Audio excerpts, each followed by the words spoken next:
All right, Keith, congrats on the win, man. Talk to me. Were you overall happy with that performance? How are you feeling coming out of that one? I would say happy. I'm very happy with the performance. I'm happy that I was able to come out here and perform. I give all glory to God. Everything that goes on is because of Him. I felt solid in there. That guy was big. I don't know if you could tell on camera, but he was huge. Every time I would shoot, it was like shooting into a brick wall. But I'm just thankful I came out there with a victory. Were you surprised at all? It seemed like he slowed at the end of the first round, but then he was able to hang in there with you for the next two. Were you surprised that none of those shots put him down at all? Absolutely. I landed a flying knee. I'm not sure what round it was in, like first or third maybe. But the first flying knee I landed, it landed flush. I saw his eyes go in the back of his head, and he came back and looked at me. I was like, oh, here we go. I knew it was going to be a good fight. He was tough. I think he got like 15 fights. So I knew he was going to be a veteran and he was going to come in. But when God has something in plan, there's nothing that nobody can do to stop it. We talked about media day, how you've never lacked confidence, but sometimes it was hard for you to get those results. How key is it for you to have this consistency now where you're winning and winning and winning and seeing those results?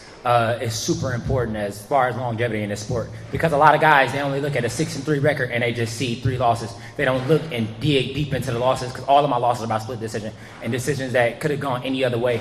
But I feel like those losses are what made me here today. If it wasn't for those, I would have came in cocky, overconfident. I think I'm humble in victory and humble in defeat. And today was just one of those days where I got to show that I'm here for a reason. Congrats on the win. Thank you, brother. What did your corner tell you after the second round going into the third as far as the scoring goes? And it looked like he was doing a little bit of talking there in the third round. Did you feel like you were starting to frustrate him? My coaches told me the same thing they always tell me. They tell me it's a close fight. I got to go in there and I got to dominate. I didn't know how close it was going into the third. I thought I had the first for sure. I thought the second could have been close. My coach said he landed a good left hand at the end of the second that might have given him a round. But he was telling me to just go out there, stay behind my jab. He saw that I was hurting him.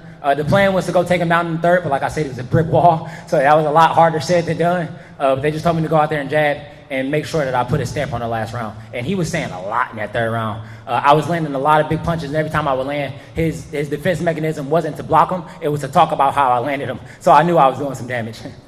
2-0 now in Bellator. Yep. What do you want next, or who do you want next? Everything's in God's hand. I want a game opponent. I want somebody that's going to come in there and let me put on the show.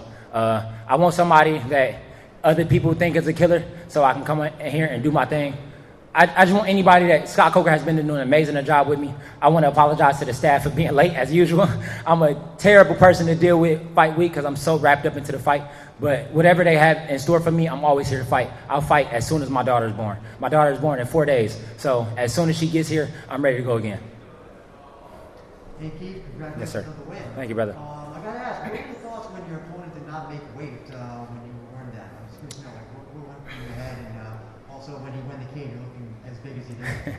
I didn't really take too much into account. The bout was scheduled at 140 because I missed weight by 0.4 pounds.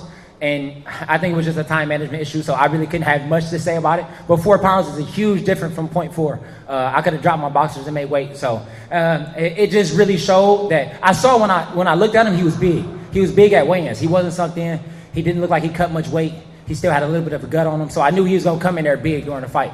But that don't matter. I train with 45ers, 55ers. Anybody that knows me knows I get pretty big out of camp. So I train with bigger guys than him.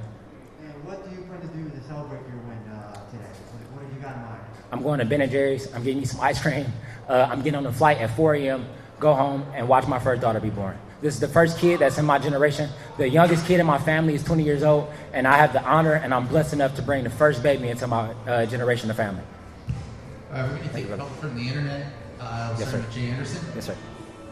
Hey, thanks very much. And just a quick one for me, Keith. I mean, with your daughter's birth so close to this, just give us an idea of how nerve-wracking it is to prepare for a fight with, that in the back of your mind pending. As we speak, I'm holding back tears. It was just a whirlwind of emotions. I was sitting with my wife. I didn't know in the state of Nevada that maternity leave is unpaid. So I was sitting with my wife. I was dead broke. She was dead broke. No money was coming in. We had no idea what we was going to do.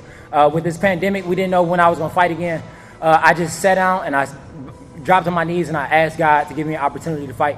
And 2 days later, my manager called me with this opportunity. And so 4 days before my daughter was born, but it was one of the hardest decisions I had to make to get here. But obviously, it was the right decision. I just can't wait.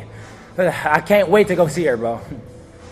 Congratulations on the win and Thank you. on